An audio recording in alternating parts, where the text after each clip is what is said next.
এক ছিল গভীর অরণ্য। সেখানে বাস করত একটি ভয়ানক বাঘ। একদিন একটি গরু খাবারের সন্ধান করতে করতে পথ হারিয়ে সেই জঙ্গলেই ঢুকে পড়ে।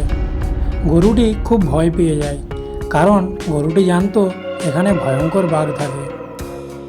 আর তার কিছুক্ষণ পরেই এক বিশাল ভয়ানক বাঘ তার সামনে এসে দাঁড়ালো। বাঘ তখন বলল, তুমি এইখানে কি করছো? গরুটি বলল, আমি পথ হারিয়ে ফেলেছি, দয়া করে আমাকে খেও না। বাঘটি বলল, এখানে দয়া চলে না, এখানে চলে নিয়ম, দুর্বলরা সবলের খাবার। গরুটি ভয় পেয়ে গেল, কিন্তু ঠিক তখনই একটি মানুষ সেখানে এসে হাজির হলো। সে ছিল এক বনজীবী যে আশেপাশে কাঠ কুড়িয়ে বেড়াতো। মানুষটি তখন দেখে বুঝতে পারল যে বাঘটি গরুটিকে খেতে উদ্যত।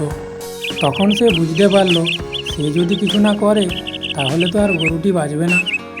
তাই সে এক চালাকির আশ্রয় নিল। মানুষ বাঘটিকে বলল, তুমি যদি সত্যিই শক্তিশালী হও তাহলে তুমি প্রমাণ করো। তুমি যদি অন্য দিকে ঘুরে একটুক্ষণ দাঁড়িয়ে থাকতে পারো, আমি তোমাকে এক বিস্ময়কর জিনিস দেখাবো। বাঘ কিছুটা সন্দেহ বোধ করলো, কিন্তু জিজ্ঞাসা করলো যে কী জিনিস। মানুষটি তখন বলল, তুমি শুধু ঘুরে দাঁড়িয়ে থাকো আর তারপর দেখো।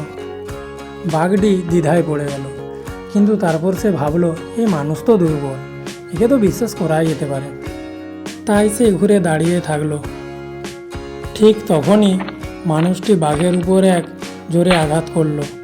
তখন বাঘটি ব্যথায় জোরে চিৎকার করতে লাগলো, আর এই সুযোগে তারা দুজনে পালিয়ে গেল। বাঘ তখন বুঝলো শুধু শক্তি থাকলেই চলে না, বুদ্ধিও দরকার। আর গরুটিও বুঝলো যে বিপদের সময় বুদ্ধিমান বন্ধু থাকলে সহজেই রক্ষা পাওয়া যায়। আর মানুষ সেও বুঝলো যে কখনো কখনো বুদ্ধি দিয়ে ভয়ঙ্কর শক্তিকেও সহজেই পরাজিত করা যায়। আর এইভাবেই মানুষ, বাঘ ও গরুর ছোট্ট কাহিনী শেষ হলো।